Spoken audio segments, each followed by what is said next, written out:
Welcome to the Palm Springs Power pregame show. I'm Wes Williams alongside Mark Cochran. We have an exciting weekend of baseball going on today here at Palm Springs Stadium. Tell us about some of the promotions.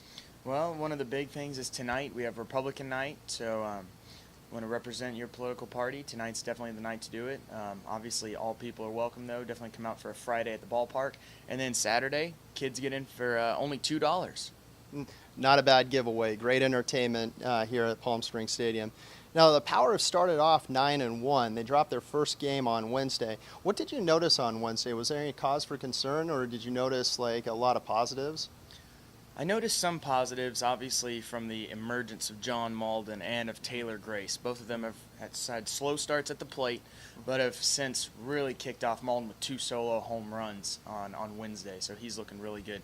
As a team, they looked a little bit flat comparatively to the other games. Obviously, they're playing more competition as the Force were the champions last year, beating the Power. So a little bit tougher competition, and I think that the Power just need to this might have been the boost that they need to really get over that and really dominate the rest of the year.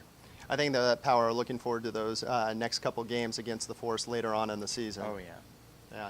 Yeah, ever since last year, it seems like the Force have been the team that give the Power the most trouble, and I'm sure those guys they have it circled on their calendar. Oh, for sure, especially for the Power coming out. They were 9-0 coming in. The Force had already lost a game or two, so they were raring to go and hand the Power their first loss, and they did. So we talked a little bit more about this 3-game set with manager Casey Dill, and let's take a look at our interview.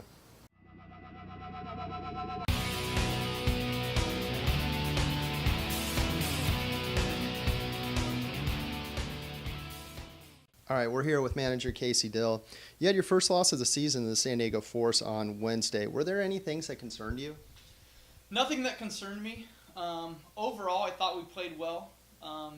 Baseball happened. We got a couple bad hops. The umpires make a couple bad calls. Things just didn't go our way, but overall, I think we played well.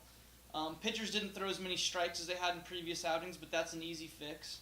So nothing that really concerned me. We just didn't play our best game. In that game, John Malden tore the cover off the ball. Was there some adjustments he made, or was he just hot?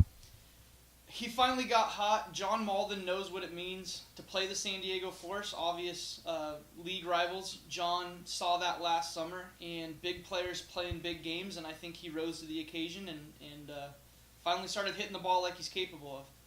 You have a 3-game league series coming up against the Bucks. What do you know about the Bucks, and how do you think what adjustments do you think you guys are going to make to be successful against them?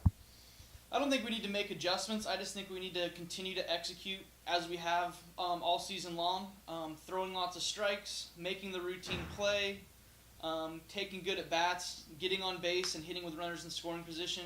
If we do our job, if our players all do their jobs, it doesn't matter who we're playing, we should win on any given night. So I expect us to get right back on another winning streak starting tonight.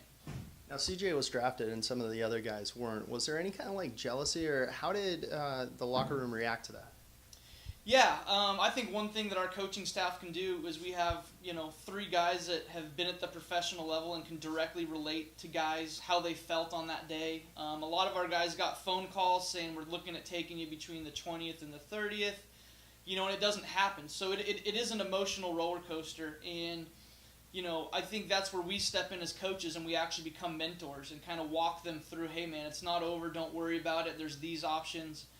And we did that with a lot of our players. We made the extra effort to make sure that they understood that, hey, just because you didn't get drafted doesn't mean it's over. And a perfect example, Gabe Gettner expected to get drafted. He got several phone calls on draft day, didn't happen. And then just today he signed a free agent contract with the St. Louis Cardinals. So I think it was a learning experience for a lot of guys. There wasn't any jealousy towards CJ or Gabe. It's all, everybody's happy for him, and everyone hopes that it works out for them moving forward. But I think overall, as a coaching staff, we were able to help them understand what the situation is and keep everything positive. In terms of the Power, part of your success, you always say, is getting players to the next level. How good of an organization is the Power in terms of getting guys to the next level? Interesting statistic. The top colleges in the country average 5.7 guys per year that get drafted.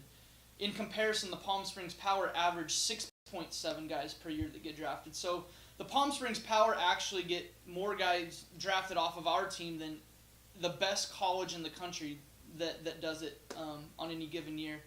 And so what else can you ask for? I think, for us to average more than the people that do it the most, it says a lot about the organization. And even though, we had 2 guys off of this year's team that ended up getting drafted, 1 signed, we had 4 guys off of other years that ended up going through this year's draft. So we had 6 guys total, previous Palm Springs Power, current Palm Springs Power, that will be playing in Major League organizations here pretty soon.